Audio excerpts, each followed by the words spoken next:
Hello everyone, কেমন আছেন সবাই? আমি অনুপ্রভা চলে এসেছি আর একটি নতুন ব্লগ নিয়ে।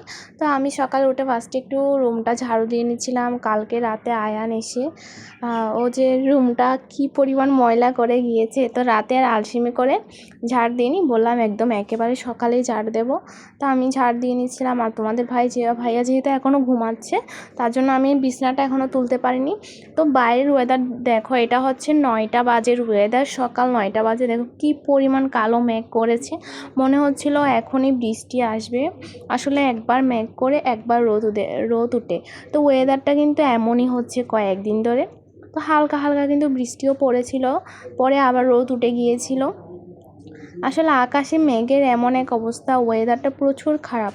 তো ওদিন একটু বের হব ভাবছিলাম, এই ওয়েদার দেখে আর বের হতে পারিনি। তো আমি বিছনাটাও গুছিয়ে নিয়েছি, এরপর চলে এলাম হচ্ছে চা করতে। তো আমি একটু কড়া করে বানাচ্ছিলাম চাটা, যেহেতু একটু লিকার কড়া করে চা খেতে আমরা সবাই বেশি পছন্দ করি।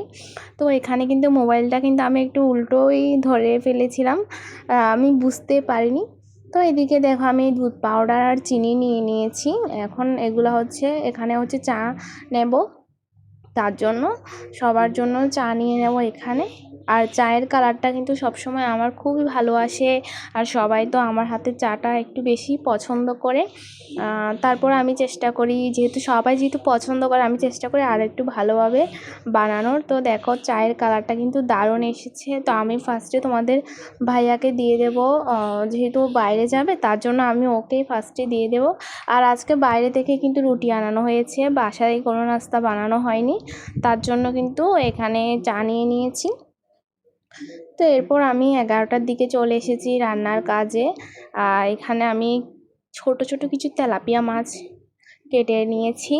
তো এগুলা হচ্ছে এখন আমি ভাজা করব, এগুলো রান্না করব না। আসলে এগুলো কিন্তু যেহেতু কয়েকদিন ফ্রিজে ছিল, ওরকম স্বাদটা চলে গিয়েছে, তো তার জন্য ভাবলাম ভাজা করে ফেলি। আর যেহেতু আমাদের বাসায় শুধু আমি আর তোমাদের ভাইয়াই খাবো তেলাপিয়া মাছটা, আর কেউই খাবে না, তার জন্য। তা আমি এখানে হলুদ গুঁড়, তারপর হচ্ছে লবণ, তারপর হচ্ছে অল্প একটু মরিচের গুঁড় দিয়ে ভালোভাবে মাখিয়ে নেব, যাতে মরিচ হলুদের গুঁড়গুলো মাছের সাথে ভালোভাবে মিশে যায়। তার জন্য আমি এখানে খুব ভালোভাবে মিশিয়ে নিচ্ছি। আর মাছ ভাজা খেতে কার কার পছন্দ?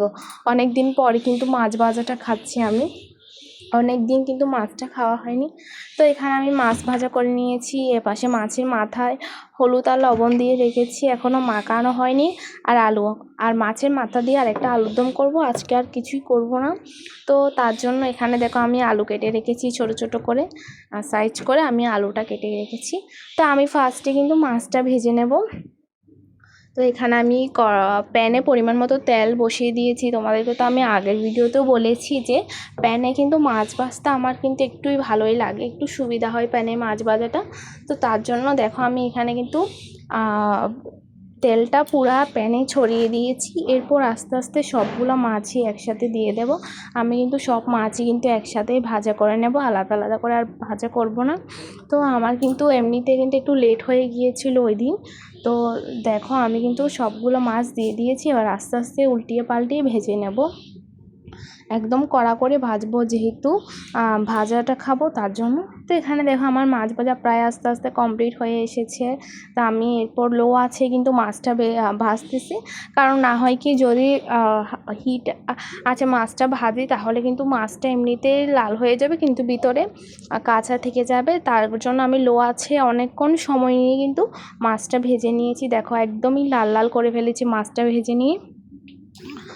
তো এখন আমি মাছটা কিন্তু আস্তে আস্তে নামিয়ে নেব, কারণ সব মাছ আমার কিন্তু মোটামুটি ভাজা কমপ্লিট হয়ে গিয়েছে। তার জন্য আমি এবার মাছগুলো আস্তে আস্তে করে নামিয়ে নেব।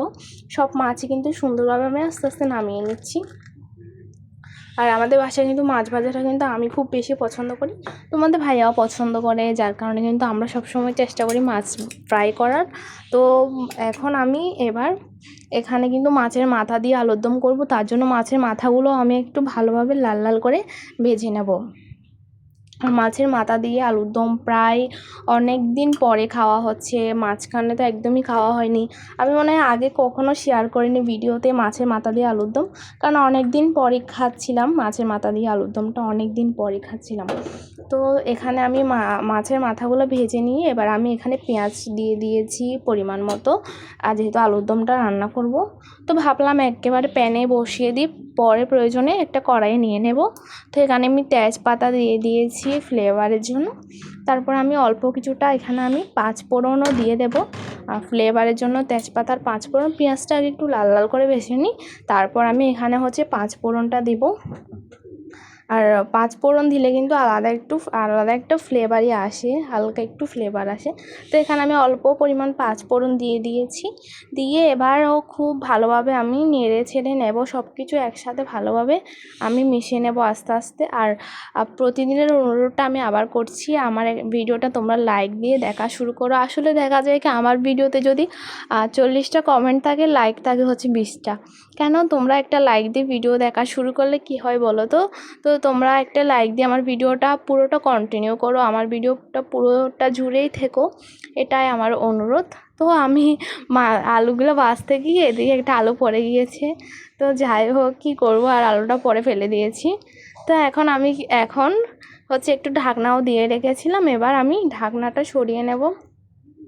ঢাকনাটা সরিয়ে আবারও ভালোভাবে নাড়তে থাকবো, একটু ভাজা ভাজা করে নেব। তো দেখো, একটু ঢাকনাটা সরিয়ে দিয়েছি, এখন একটু ভাজা ভাজাও হয়ে গিয়েছে।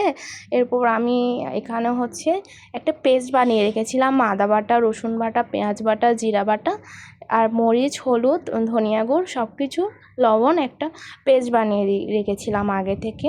তো এবার আমি পেস্টটা হচ্ছে দিয়ে দেব, দিয়ে আবারও আমি খুব ভালোভাবে নাড়তে থাকবো। আর দেখা যায় কি, এভাবে পেস্ট বানিয়ে দিলে কি আর হচ্ছে ঝামেলা হয় না, তরকারিতে কিন্তু ভালো ফ্লেভার আসে, ভালো গন্ধ বের হয় তরকারি থেকে। তো এবার আমি খুব ভালোভাবে সব দিক থেকে, চারিদিক থেকে আলুর সাথে এটা মিশিয়ে নেব। আলুগুলো কিন্তু আমার হালকা করে ভেজেছি, যেহেতু রান্না করব তার জন্য। আর আমার অনেক লেট হয়ে গিয়েছিল ওই দিন রান্না করতে করতে। আসলে রান্না বসাতে বসাতে আমার লেটটা হয়ে গিয়েছে। ওই দিন একটু লেট করে উঠেছিলাম ঘুম থেকে। আসলে যেহেতু বাইরে মেঘ করে থাকছে, তো আমি আসলে বুঝতে পারিনি যে অতটা সকাল হয়ে গিয়েছে। আমি উঠেছিলাম প্রায় 8টা, সাড়ে 8টা বাজে। তারপর উঠে দেখি বাইরে এত বেশি মেঘ। পরে ভাবলাম যে না, অনেকক্ষণ বেলা হয়ে গিয়েছে।